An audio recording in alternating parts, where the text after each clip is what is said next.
Z Ewangelii według świętego Łukasza. Jezus opowiedział niektórym, co dufni byli w siebie, że są sprawiedliwi, a innymi gardzili tę przypowieść. 2 ludzi przyszło do świątyni, żeby się modlić.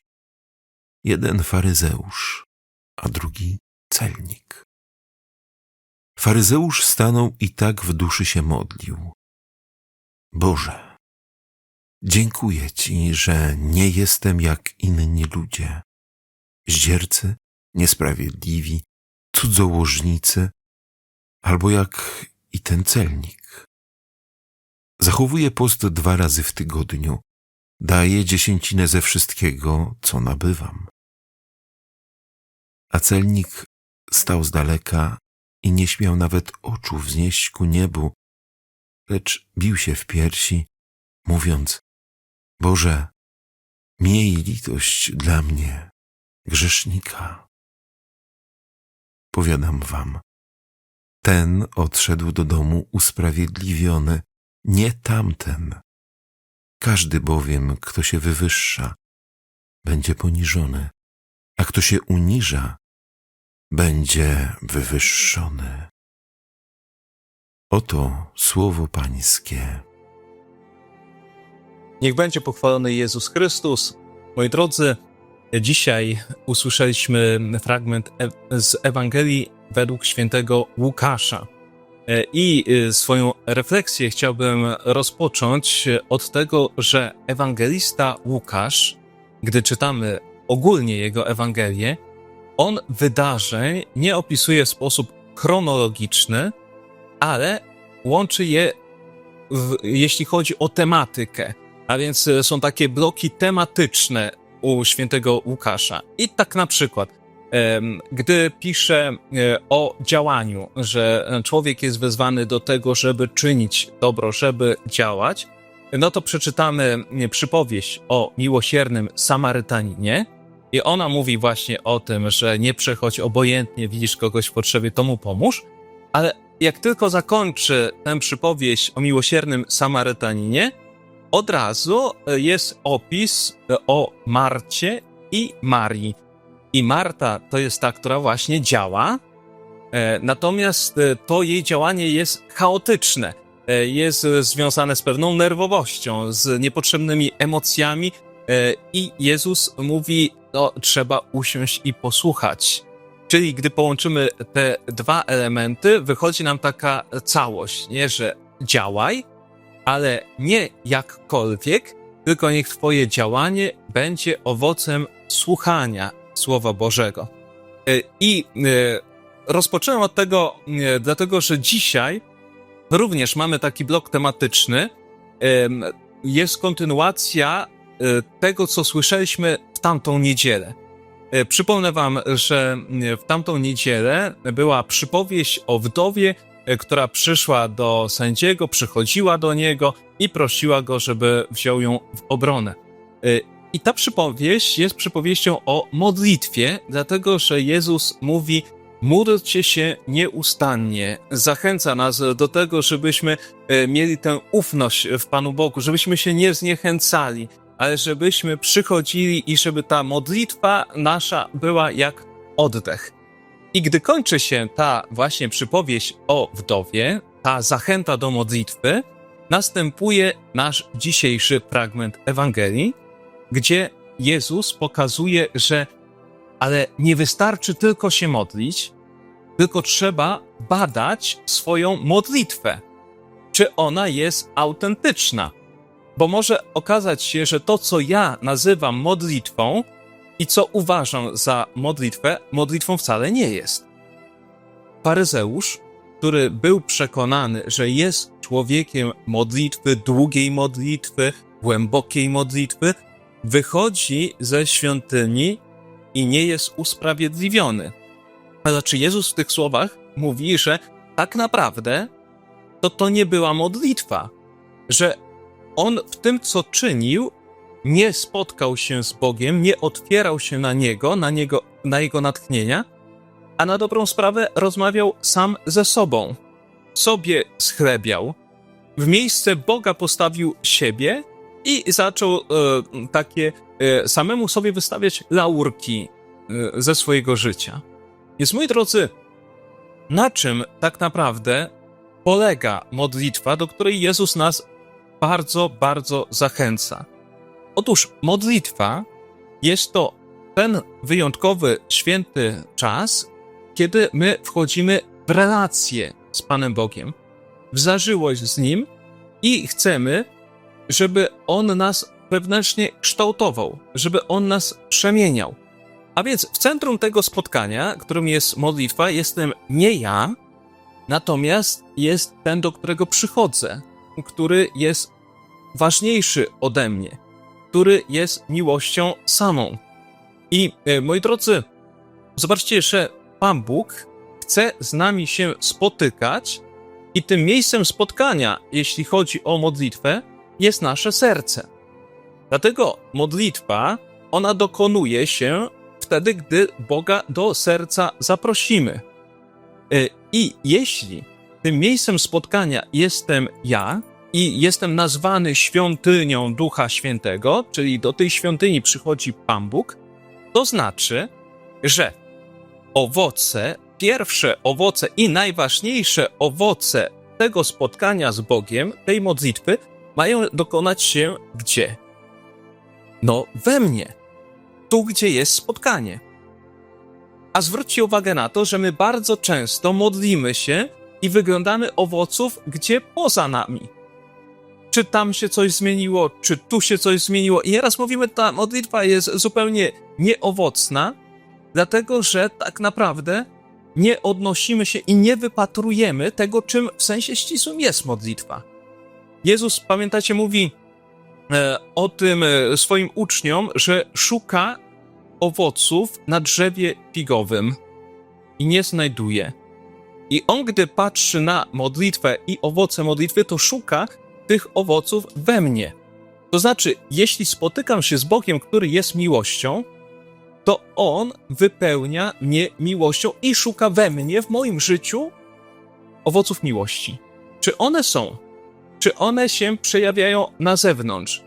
Czy ludzie, którzy mają ze mną kontakt, widzą, że owocem mojego spotkania z Panem Bogiem jest to, że staję się człowiekiem coraz lepszym, że ta modlitwa jest owocna w taki sposób, że drugi człowiek może z tego skorzystać.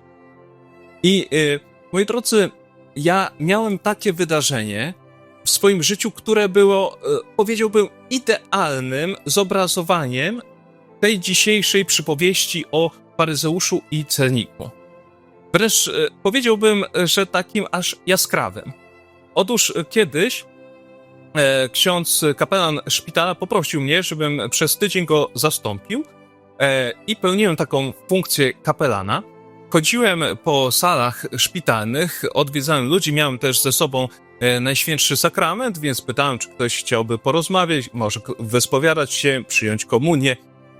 I zachodzę do jednej takiej sali szpitalnej, gdzie były dwie starsze kobiety. Chodzę ubrany w komrze, mam Najświętszy Sakrament i pytam, czy ktoś chciałby przyjąć komunię, na co jedna pani mówi tak. Tak, proszę księdza, ja chcę przyjąć Pana Jezusa, bo ja jestem wierząca, jestem zelatorką, jestem związana bardzo mocno z Kościołem i oczywiście, że przyjmę Pana Jezusa. Natomiast ta druga osoba z urody wyglądała na cygankę, nie odzywała się zupełnie, więc spojrzałem na nią, zapytałem, a pani chciałaby skorzystać. Zanim ta zdążyła otworzyć usta, to tamta mówi, nie, proszę księdza, to ona jest niewierząca, ona w ogóle nie wie, kim jest Pan Bóg i żadnych modlitw nie zna. Ja nie wiem, co to w ogóle za człowiek jest.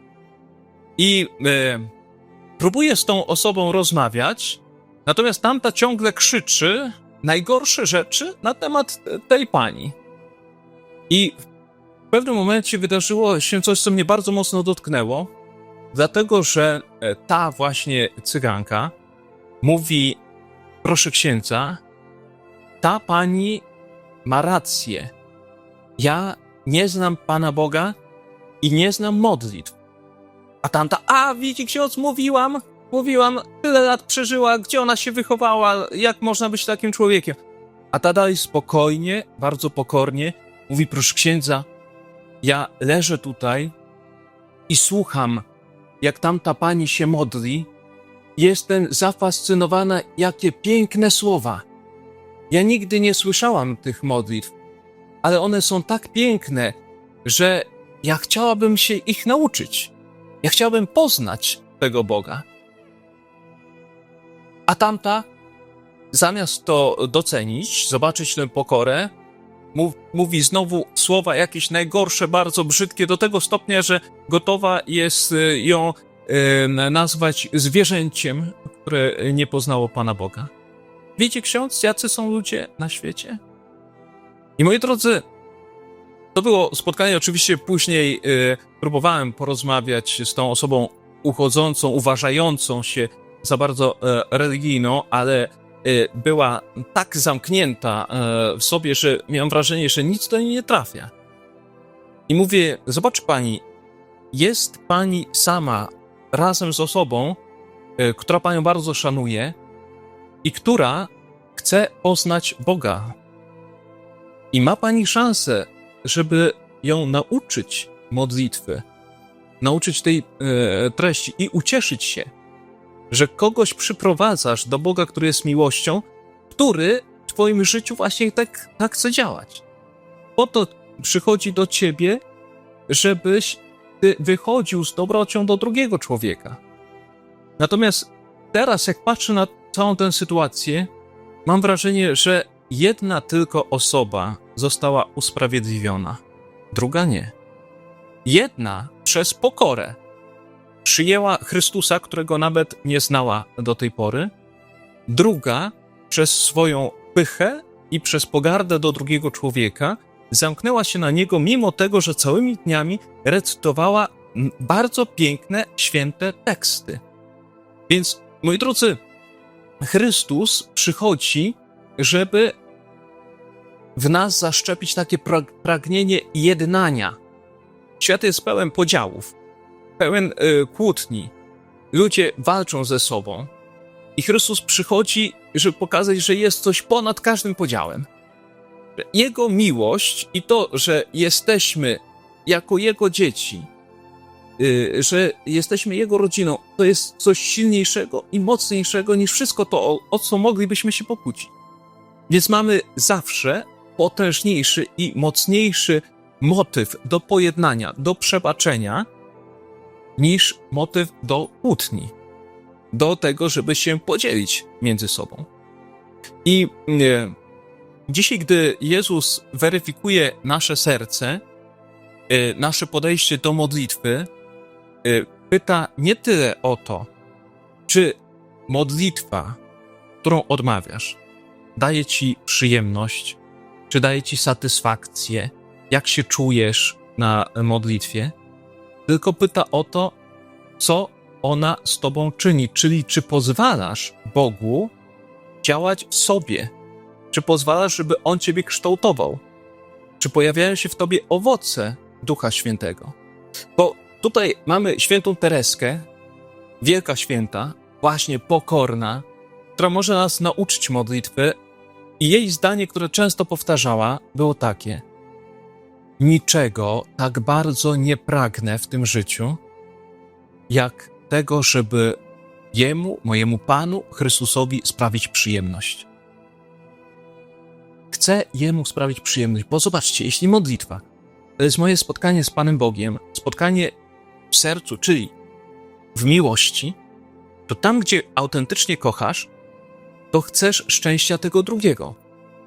Nie pytasz się, czy mi dzisiaj jest przyjemnie, bo są takie sytuacje, że jesteś przy kimś, kto akurat bardzo cierpi, czy fizycznie, czy duchowo, czy psychicznie i to spotkanie dla ciebie nie jest przyjemnością. Jest trudne, ale chcesz tam być. Dlaczego? Bo kochasz, bo chcesz dać radość tej drugiej osobie. To jest miłość.